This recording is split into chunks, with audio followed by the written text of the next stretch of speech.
ازيكم حبايبي، عاملين ايه؟ النهارده هعمل معاكم الكاستر. كلنا بنحب الكاستر وهي حلويات مشهوره في الافراح. حلويات بسيطه وسهله التحضير وتنفع في الحر. في فيديو النهارده هيكون معانا بعض النصايح هتخلي طعم الكاستر في حته تانية. انا سمية ودي قناتي. لو اول مرة تشوفوا القناة ما تنسوش تشتركوا وتعملوا لايك وشير. ومن غير كلام كتير صلوا على النبي ويلا نشوف المقادير. المقادير معانا نص لبن، نص لتر لبن والنص التاني مية. يعني كل كمية هتاخد معانا لتر، النص مية والنص لبن. 3 معالق سكر، بس ده سكر بالظبط.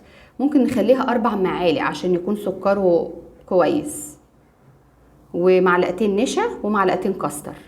اللي احنا هنعمله ده الاول الفانيليا، وهنحط عليه الجيلي المشمش عشان كله يدينا اللون الاصفر. معلقتين نشا، معلقتين كاستر فانيليا، وباكو من الجيلي المشمش. وبعد كده معانا اللون الاصفر بتاع الطعام، هنحط منه 3 نقط ولا 4 عشان نخلي اللون اصفر داكن.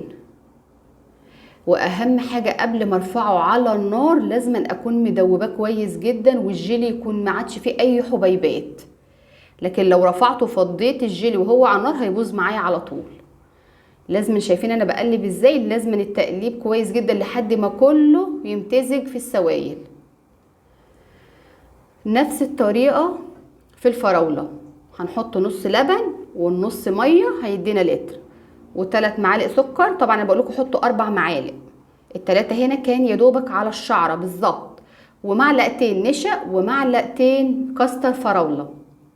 اقلب كويس جدا، محدش يتعدى اي خطوة عشان يطلع مظبوط. ومعانا اللون الطعام عشان يدوله اللون برضو الداكن بتاعه ما يبقاش خفيف. ودي تقليبه كويس جدا. ومعايا الجيلي الفراولة. ده اهم حاجة، ان اقلب حبيبات الجيلي كويس جدا. وبعد كده برفعهم الاتنين على النار. ارفع كويس على النار واقلب الاتنين في وقت واحد. وبعد كده بفضي كل حاجة في عبوة وافضيهم مع بعض في اطباق الجيلي. الاتنين لما نيجي نقلبهم بعد كده هنلاقي اللونين بالظبط زي ما انتوا شايفين الشكل معانا. بسم الله ما شاء الله. هنا قلبناه واعطانا الشكل الجميل ده، وبألف هنا وشفا.